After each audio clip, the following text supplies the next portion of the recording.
Hello. Here we are inside. We are inside Jennifer's beautiful office today. This is so sweet, being in your workspace. This is where Jen does her homeopathy and HeartMath consultations.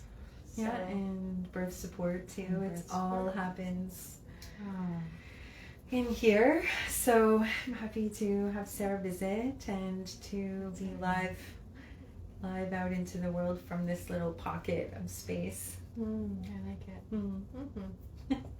And my hands are really sweaty. That's okay. Like ultimately sweaty. Okay, well we don't have to hold hands. I was just gonna go, how are you doing, girl? I'm good. I'm definitely in the transition from Pisces to Aries and feeling the fire and really just incredible shifts and a lot of gratitude and joy coming through. And then, life brings us, opportunities to choose and to feel. And so I think that's all very natural. And as you were saying, we just get to accept it. And yeah, so, I'm really good. Good. But yeah, you show up for the world in service, and there's a lot to interface with. How are you? Yeah, I can relate to that. Yeah. Okay, and I'm feeling the heat too. Yeah, the heat. Ooh, hot flashes. Yeah. Just now? Yeah. Yeah. See, I'm like, don't touch me. It's gonna happen. Don't touch me. It's gonna happen. Yeah. This morning I was just juggling, like being a mom, being a partner, taking care of myself. That's kind of like a normal day. Yeah. Like it's I guess maybe that's what I'm just being with today, is like what it is to be pulled in so many directions at once and be so many things to so many people and still locate self somewhere in there. Yeah. Yeah. It's kind of wild. And that's why I was... all the hats we wear. Yeah. That's why when you arrived, I was doing my own regulation, because I really do wear a lot of hats and just want to, be the best, be resilient in all of that as much as I can. But there's always the opportunity to have less hats, and that's, and that's what I'm kind of pondering right now. But you mentioned your garden, so your garden is blooming, I'm sure. It's going to be like 15 degrees today. Is it? That's what they said. Oh, I can't wait to get back outside. That's what I realized that I actually can't stand about the winter. Yeah. Is this feeling of walking around like this. Yeah. Like this tension that I hold in my body all the time because I'm cold. So when it gets warm, like when I hung out in my tank top all day, I'm wearing sandals today. Oh, yeah. It's like these first days of no socks are so heavenly. No socks. No socks. It was interesting because there's a medical doctor that's surfing around social media called Zach Bush. Yeah. Do you know of him? Yeah. He's quite profound. And I just happened to land on one of his videos yesterday, and it was talking about being separate from nature, and yet we are nature. All of our constitution is part of the natural world, part of our natural ecosystem. Yet we've separated from nature. You described winter and being in like that tension made me think of you being inside, right? And in these like boxes that we live in, and homes, which are beautiful to us, that's for sure. But what he was saying was around the separation from nature and how we store stuff, emotions, trauma, like we're storing in these indoor spaces away from nature, whereas he's saying we're very much meant to be in nature, because that's where we release, and nature then takes the frequency of this stuff and moves it through the greater cycles, you know. And I just thought that was really profound. I'm probably not saying it very well, but you know, I can maybe find the link and post it below the video today. But I just really was thinking, yeah, you know, whenever we feel that we're storing internally, definitely being in nature and, you know, working with the earth, those things are so vital to our peace of mind and our ability to heal ourselves as well, right? I mean, that's I store weight in the winter. I started to notice that when I was younger, is that I would always struggle with my weight in the fall, and then in the spring it would just sort of melt off, where I didn't even have to do anything extra. And I think in some ways it was my body's wisdom putting on extra weight to keep me warm, so I'm not shivering so much. Absolutely. But it's a funny thing in terms of self-image and what's expected in terms of what wellness looks like. If I'm heavier in the winter, does that mean I'm unwell? And it can be too that I'm just storing more stuff, so I'm feeling a greater lightness in my body just being outside. Oh yes, and part of what I've been doing is pruning trees and cutting away dead stuff and watching the plants coming up and really craving nettles. I want to get outside and pick some stinging nettles, because that is an amazing blood purifier, and it's so potent, it's so good for us. Bring gloves and scissors. The other day I was picking, and I'm like, oh, I'm just going to pick them because I don't have gloves and scissors, and then my two fingers were like stinging all night. But, but that's good. I enjoyed it. That's like an acupuncture, you know? I just kept rubbing acupuncture. It like, wow, that's such a weird sensation, and I'm like really tapping into the sensation of it, because it is. It's tingly. It's tingly and thick feeling almost, and definitely creates circulation. So we had I got the nettles from the creek, and we had nettle omelet, which was good. Really?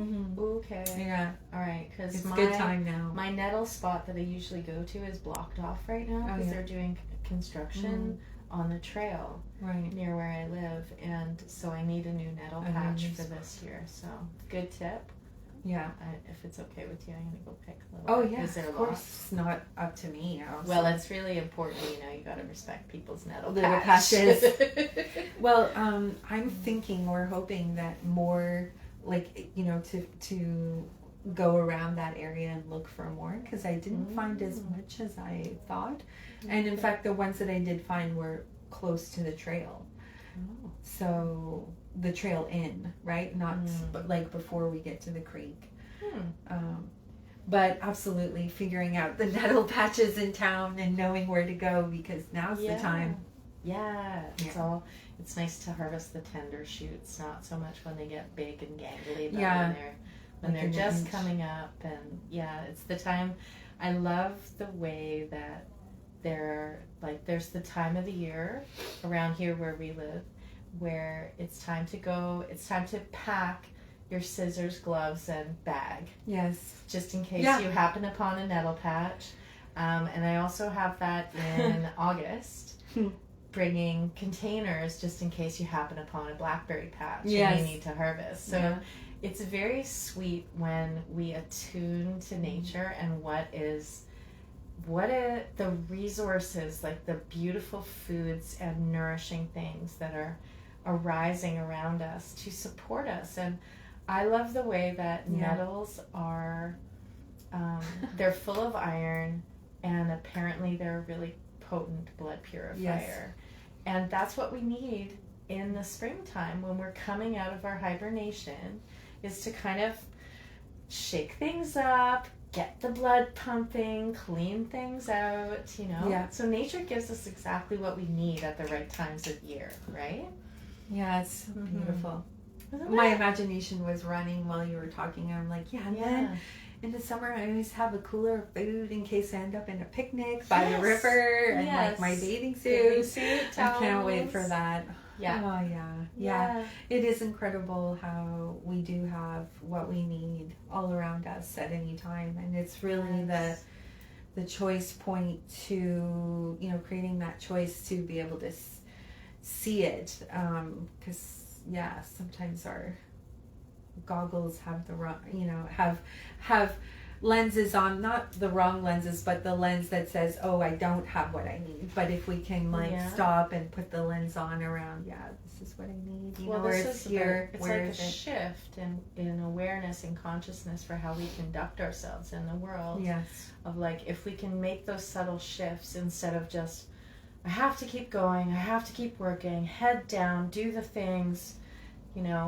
Part of what I wrote about this past week, I wrote a little post about how I made a to-do list, and I wrote down all the things that I'm doing right now, and then at the very end, at the top of the page, number 1, I wrote enjoy my life. Yes. Because I can get so bogged down in all the things that I have to do or that I'm choosing to do as part of my life in terms of all the hats I wear and who I support and supporting myself. Yes. That it can become these blinders that make me lose sight of the natural world.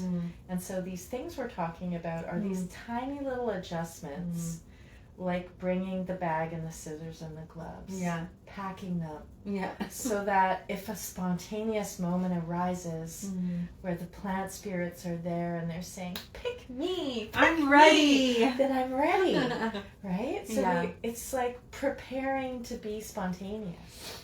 Yeah, welcoming the opportunity, welcoming the magic to show up for you, right? Yeah. And then you can always pick with your hands. That's a whole other layer of initiation. No, I hear you though. It is such a, it's these little micro adjustments that we can do to create that more opportunity, to create that space to connect to nature. Because ultimately nature feeds us so well, and the moving the energy with the food, the time of year when the food's growing around you, that's actually the best for your internal health, like you were saying about the nettles. And I don't know, it just gives, when I tap into that or when I'm in nature, it just feels like this is what it's for. So how do you do that, I guess, if you live in a big city, there's got to be ways to create that contact. I think even just with potted things, you can create a relationship, right? Yeah. Totally. Yeah. I have a lot of potted plants that were dormant for the winter and then are starting to come up now. And I actually had an online visit with a friend yesterday. Nice. Who loves to talk, but sort of talk to the camera and share, and then send me a video. Yes. And he was down by this beautiful rushing river. And as he's walking through the forest, where he is, it's still dry leaf matter on the forest floor. There wasn't a lot of green yet. There wasn't a lot starting to pop up yet. And yet at the same time, I could feel the attunement with nature. Like even that river, even though part of it was slightly industrial, part of it was like a little bit of a concrete bank where they had tried to stabilize it. Just the volume of water in the springtime, the river just rushing, where I'm quite sure that probably by late summer it might be like a meandering stream or something that's going slowly, right? Yeah.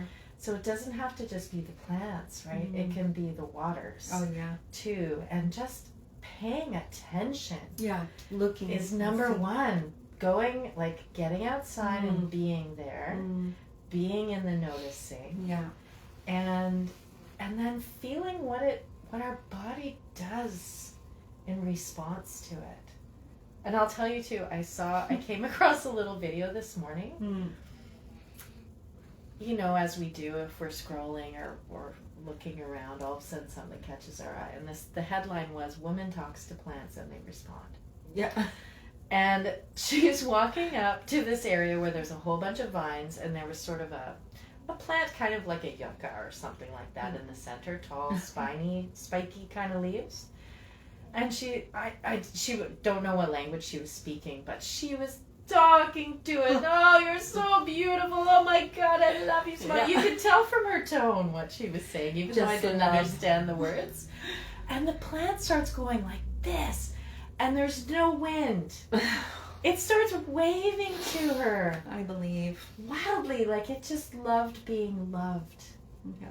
And I'm going to try that. After seeing that, I'm just like, oh, absolutely. I'm going to try talking exuberantly to my plants and see what they do. Yeah, and to be open to hear if they respond, right? Like, or show response or whatever the response might be. Mm-hmm. Yeah. I do that with trees and animals when I see them in the wildlife, talking to them. And so I think it's very rewarding. But I think your point about being aware and like just being open and noticing, and being open, that's where it starts, doesn't it? Like within ourselves, in order to kind of be open to receive. I mean, receiving is so important, where we give love, we give care, but the receiving part, a lot of us can have challenge with, and I think receiving from nature, receiving what's around you, and seeing that as what you need in any given moment, it's very comforting. So it makes me want to go outside. Mm-hmm. You just touched on something really interesting there. So I'd like to talk about that a little bit more, please. About the difficulty with receiving. And Nige had this acronym he was working with, and I'm trying to remember what it was. I'm searching my memory. It's like something like, select, expect. Let me think. Okay, I'll work on it. Yeah. But it was something, it was about that, the receiving part. Like if we're manifesting, for example, if we want to create an outcome and we're asking for something, the receiving bit is where a lot of us have trouble. So let's talk a little bit about that, because that is really interesting. That sort of jumped out at me as like, oh yeah, we have these barriers to receiving that can have to do with beliefs about so we could start with just the belief that manifestation even is a thing, but there's a lot around our worthiness of receiving and safety, relative safety. So can you talk a little bit about that, about what do you see as some of our barriers to receiving, and what we can maybe do to shift that? Yeah, it's always beautiful timing, because I'm not sure if you can sense it, even with myself, I'm a little bit guarded around the receiving and then therefore the giving as well. And I've been, just in this last hour, again, sitting just before you came and, connecting inward and looking for that coherence within myself. And still, after all the practice, it can be quite challenging sometimes to access it. And you were saying, well, just accept where you're at, which is very true as well. So I think acceptance can be a gateway to receiving. And my first choice is to go inward and seek that coherence where I can access those rejuvenating feelings and open up my nervous system that way. But it's not always, it not to get frustrated if that's not available. I think, then coming into acceptance and then moving your body, for me, dancing, putting the music on and dancing is a really good way to open up my field and be able, to receive more. That's a big part of it. too is like the body movement, right? Like when we get stuck, then it's harder to receive, you know, if there's, you know, rigidity in any way, physical or energetic. But because we're talking so much about plants, I wanted to remind everyone too that this is a really good tool that you know well and I know well, which is all plants. And this is the bugflower rescue remedy. And this one's a spray, which I find really cool. So this is one of the tools that I carry with me all the time. It's in my purse all the time. And so, good one. You know, it's like, you know, when you're asking about receiving, you know, our coherence practice, if that doesn't feel available, some movement, you know, and then some supports like homeopathy, which this is. Those are things that I would generally just move through the checklist for receiving. Yeah, what about you? What do you do? Around receiving. Probably something that I would do is work on constellations, work on, I would bring in representatives for myself and the thing that I'm working on creating or inviting in, and then focus on my body sensations and just be in a state of inquiry around that. That's something that I would look at. And I'm just, as you're saying that, realizing that breathing is a form of giving and receiving, right? So beautiful. Just really contacting the inhalation and the exhalation, you know, and that again, when you add focusing into the area of the heart and bringing your heart rate down, that's, you know, what we practice in coherence. But the receiving part, sometimes, you know, if all you can do is just receive the inhalation. Yeah. That's a nice place to work. Yeah, if you're in a state of distress, for sure. There's a practice I have too, or not a practice, but in terms of the manifestation work I've done over the years, like when we were trying to buy our house, and we were in a very competitive market at the time, so there was a consensus reality that things are competitive and you have to be really fast. And you know, just like sometimes that programming is around if you want to get a job and all these people are competing for your place. And so I like to remember that no one is actually competing to be me. That I actually am allowed to inhabit my body and my place in the world without this belief that someone is trying to compete for where I belong.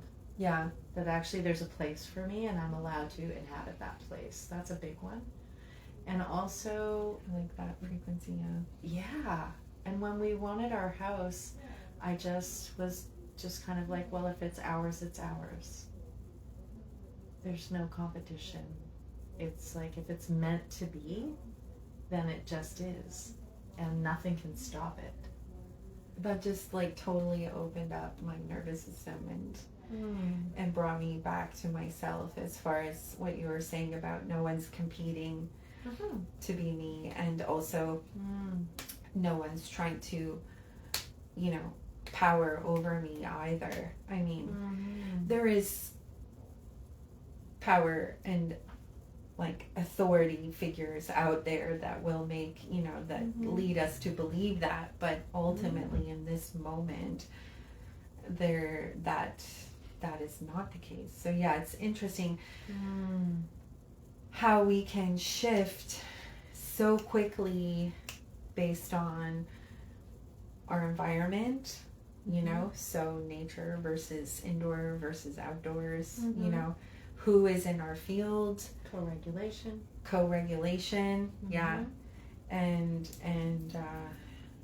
our beliefs, and even holding the medicine maybe too. Absolutely. But yeah, like I did feel a shift in that, and more ease come into my nervous system hearing you say that, because there is there is that. I think, one of the, so we're coming around to this in an interesting way, but in this last week of hosting groups of people and working together to co-facilitate, and there is that hierarchy that we're used to as far as like authority or leader or teacher, or we're highly trained. We're so highly trained. Yes. And so it was interesting because in this situation it was a group of women, and I could really see, I could feel the struggle in the field, and so I was really regulating myself and the energy. And I went home and I spoke to my husband, because he does men's circles, and he's like, oh, well, we always have what did he call it? I don't know. He was like, we always have a leader. Like, there's definite hierarchy. And he's like, well, we change who the leader is every time, but there's always a leader. And I thought to myself, I think women are different. And he laughed. He's like, yeah, they are. And I'm like, yeah, we are different. We are. We know that. But I was like, it was dawning on me in that moment, like, as women, we want to circle, which is very different than the image of a hierarchy or a pillar or a triangle or a whatever pyramid. We want the circle, right? And so we want to sit at the table together and feel safe and equal and open, and that we're all, safe to do that. And that, I think, is the way that we want to co-create and facilitate as women.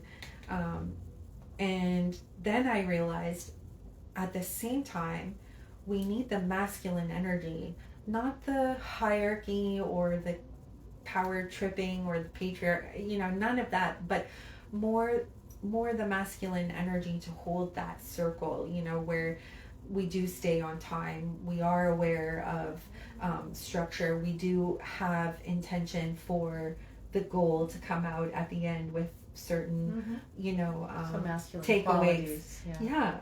And I just really kind of got a sensation from that around, the different approaches that men and women have, and how they're two pieces of the whole, and how within us as women, if we have a women's circle, we can still hold the space with those masculine energies without it being a power struggle, without it being an authority or a competition, or what can naturally show up when there's this feeling of that one person being in charge, and I don't necessarily agree with that, internally. So I just, again, like, nature does really give us what we need, and it's important to scale back, I think, quite a bit, and again, I'm just reminded about the inhale and the exhale. Those are very opposite sort of functions, but a part of the whole and very necessary, right? And there's no...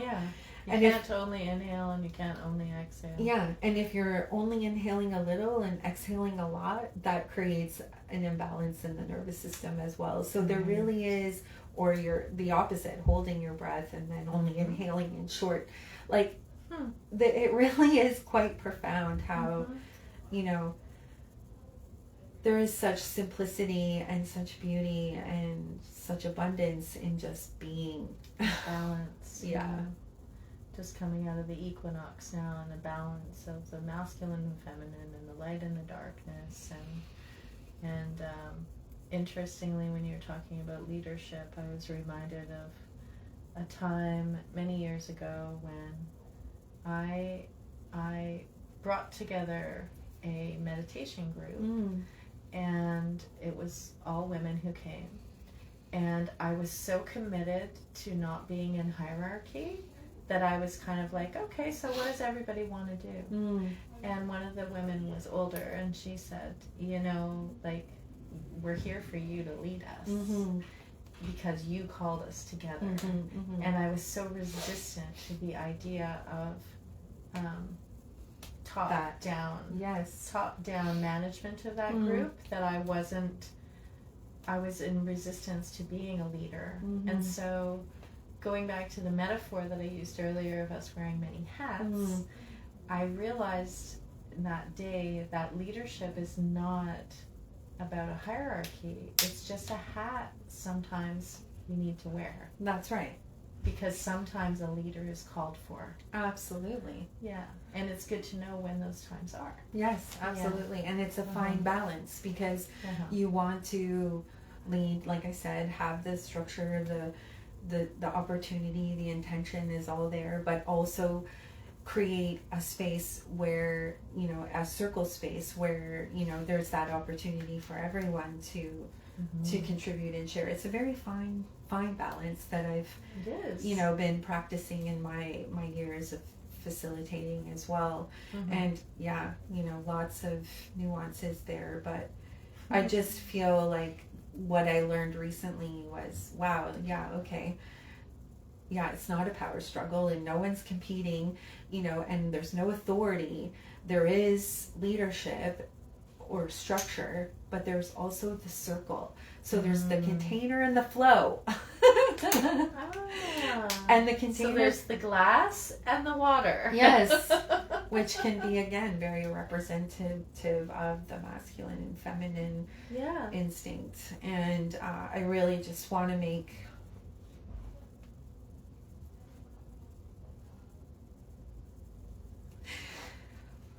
more and more room for both to thrive and both to find that harmony, and for us all to be able to find peace in it, you know. So yeah, makes me emotional just because I can see the power struggles out there, and I can see the power struggles within the individual, you know, like happening, especially like I was saying earlier about being in service in this way of medicine and life tools, and it just chokes me up. So sorry, I digress. That's beautiful. But I just really honor the struggle and where we're at individually and collectively, and always just want to do the best I can, obviously. So You are. thank you. Today's going to be a good day to be in nature. I can feel it in my... Oh, yeah. I can feel it. Yeah. So I'm going to do a little do you want centering meditation. Do you want to lead that or lead? Sure. Sure, I can lead today. Yeah, you got this. Okay. All right. I'm going to receive it. Let's just focus on that breath. It feels so good to just feel it easy. There's so much available when we regulate our breath, when we try to, you know, take deeper breaths and do box breathing. There's so many breathing techniques, and it's also so much fun to actually just let the breath breathe you. Oh. It's just one more thing that we try to do, and really the breath is just effortless.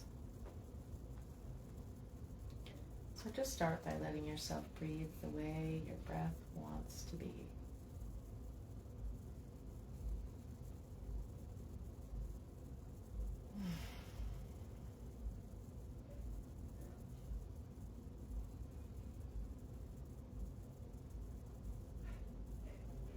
Being gentle, simple.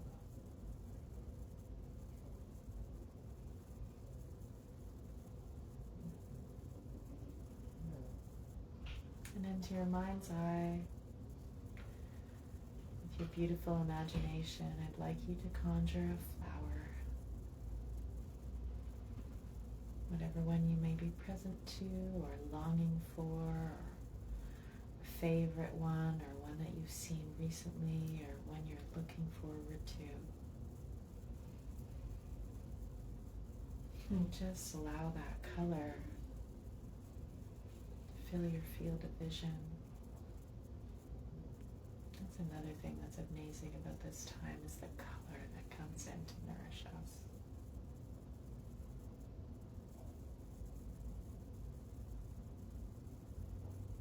whatever color that is, just take it and embrace it. You might want to bury your face in it, as we so like to do with flowers. They just invite us right in to join our faces with them, to take in the scent and the color. Could be the type of flower that you like to eat. Some of them are good for that.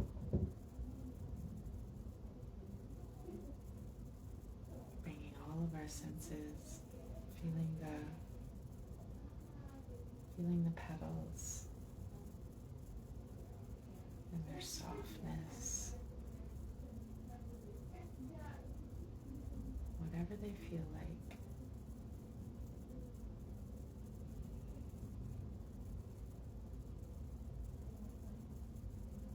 Allow all of your senses to be saturated with this flower.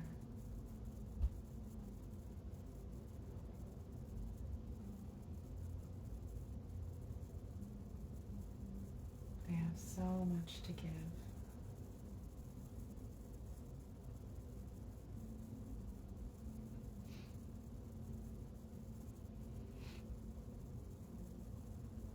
And allow the gratitude, the appreciation, the love and reverence for nature to fill your heart space.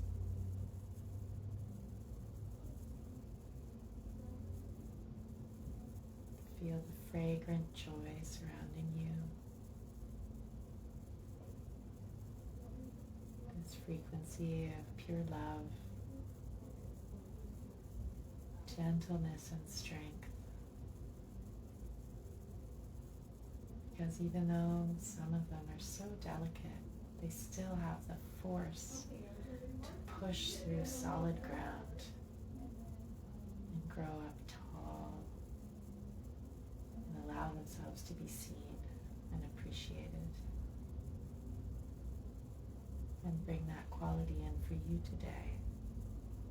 Allow yourself to push through whatever seems to be in the way so you can grow tall and colorful and beautiful and unique as you are, taking up the space that is yours to inhabit.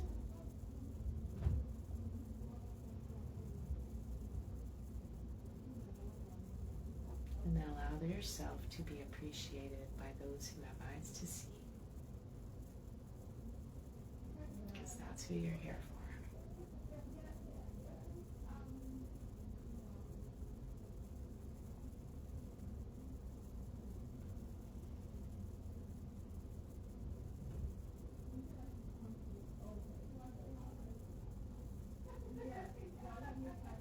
And with so much gratitude and love for the perfection that is nature. Have you ever stopped to wonder at how those flowers, they just come up the same way every time? Isn't that amazing? There's a perfection there. There are codes, blueprints for a rightness of being. And know that you too have that rightness of being.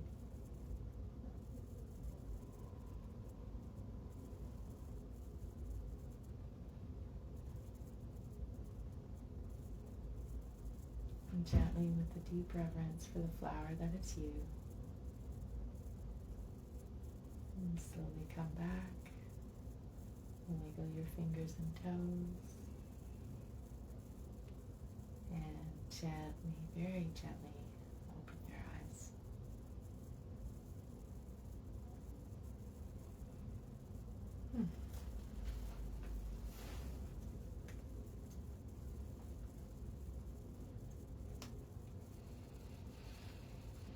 Hello, flower.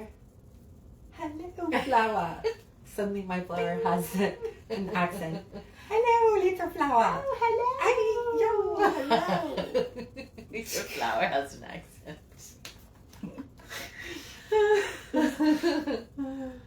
Yeah. May you bloom and grow. Yeah, big hugs, everyone. And love, yes. Thank you. See you. Thank you. Thank you for blooming today. We'll see you again soon. Mm. Bye, friends.